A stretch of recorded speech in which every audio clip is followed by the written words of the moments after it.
Hello, everybody, and welcome to the podcast, a Youth for Christ international podcast. I genuinely have no idea which episode this is. I'm probably going to say, some pointing fingers, I'm going to go 18. And we've already had two special guests, but I think this is my third special guest. Mr. Dave Brereton is in the makeshift studio with me this morning. Good morning. Good morning. It's great to be here. Thank you very much. It's great to have you here too. Are you having a good time here in Denver? As always, of course. So you are meeting lots of people, eating lots of food, and just generally enjoying the festivities of the office, I guess. Yes. Also the warm weather here. It being, I think it was 98 degrees Fahrenheit yesterday. But I did enjoy a nice drive down to Colorado Springs this morning to meet with some other Christian leaders, and that was, it's cool in the early morning. Oh, so that's great. So is that what a typical day in the life of the international director looks like when you come to Denver? Yes. I would say when I come to Denver, because I'm not having family and church things and so on in the evenings, I pretty much start early morning and go right through to dinner time. So yes, they're long days, but good. Good. And being a kind of large international organization, it sounds like we have a lot of partnerships that you are fostering and that you're often having conversations. How does that work? What does that look like? Yes. And I'm purposely trying to ask you questions. I'm trying to avoid the, hey, Dave, what do you do? Hey, Dave, I'm kind of intrigued as to when we partner with other organizations, how that kind of foundation starts and what you look for. Sure. So Thomas Speckard is actually the one on our world leadership team that handles third-party relationships or relationships with partners. But we're really looking for expertise that organization has that we don't have, and where together we can do better, right? So maybe it's the hand cannot say to the foot, I have no need of you. I was at a meeting this morning of some leaders from different organizations down in Colorado Springs, and one of the guys that he prayed that the Lord would give us the humility to be able to work together. And to be able to set aside our brands. And that was really good. It was, I could see that, yes, in order to work well with other organizations, we need to really be about the kingdom, really be about lifting up the Lord Jesus, and not about lifting up Youth for Christ per se, or whatever other brand. But there are organizations that do great work and stuff that even where if we could build it, why reinvent the wheel? If somebody's already got a great ministry together that can do better at this and they've built it already, then why not just partner with them and bless them and then bless us, and it all be for Jesus? And I think that's the unique position that Youth for Christ as an organization is in, because so many times I hear, funding, it's about a board, we've got to report the numbers to the board and things like that. And I understand that's important, but just to be able to set all that aside, recognize that it's still important to have good governance and accountability, but work on how we work together as a community of like-minded organizations just to reach young people, in some cases is a bit of a revolutionary mindset, because not a lot of people think like that. Yes, indeed. It also can add credibility with our financial partners. I remember a time in Montreal, in Canada, where we were looking at going into a new community, and we partnered with World Vision for them to actually do the community assessment before we went in. And that was very well received by those that were going to back the project financially and so on, to know that, okay, it was a World Vision review and determination of what this community really needed. Somehow that was better than if we had just done it ourselves as Youth for Christ. Of course, World Vision has tons of experience in doing that.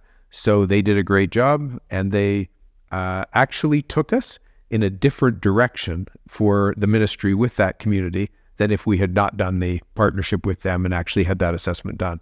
So those kinds of things are just really good, and I think are part of what partnerships are all about. No, that's fair. So it's recognizing the skills that each partner brings to the table and utilizing them, recognizing them, and then building upon them. Right. I like that.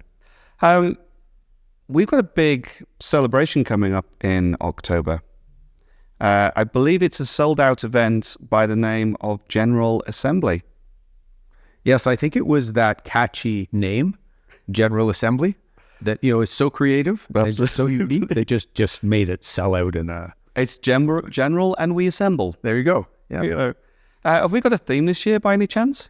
We do. And it came out of our... the theme is Together. Okay. And it really just came out of after COVID and after about 1 million Zoom meetings that we've each done, that we just want to be together physically in the same room, being with each other, setting aside.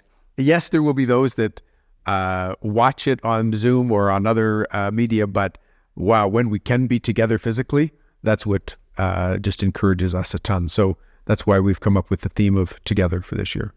And I've been talking to some of the people who are doing various things. So we've just had Brandon Johnson in, who's been very excited and talking about young leaders and the opportunities that are there for a large number of people, 300 young leaders to come in and be this new super community of people that can connect with each other. But also with Emily and how she's excited about talking to individuals about accounting. It's a very unique gathering of people. Those that are going to have the opportunity to come together in large groups, medium-sized groups in interactive workshops, and then just the individual one-to-one, just to come alongside people. We're quite a unique bunch of individuals sometimes, aren't we? We are indeed. Yes. I mean, I'm trying to work out what the question is from that. Other than, what are you going to be doing at General Assembly? Because you're going to have just short of 1,000 people that all want to say hello to you, shake your hand, and take some wisdom from you. So I'm going to bring my cardboard cutout, full life size, from the Denver office, and have that available. No, I very much look forward to it. I will be encouraging folks on the first night when I am welcoming everyone to please come and say hi to me during the conference. Yeah, try to make sure that you do, so that I just get a chance to actually see and meet the folks that are there. It's very interesting when you bring people together. We have speakers, and we have sessions, and we have workshops, and we have training, and all of these things. And those are valuable and important and so on. But I feel like maybe the bigger part of it is what happens between the sessions, between the workshops, when we're just hanging out together and just getting to know each other. Maybe the sessions or the workshops help us to identify who our tribe is here, or who are the people that are, maybe doing ministry in the same area, or all the accountants, or who are the people that we're going to naturally want to spend more time with. But it's that it's the mingling and rubbing shoulders, building relationships.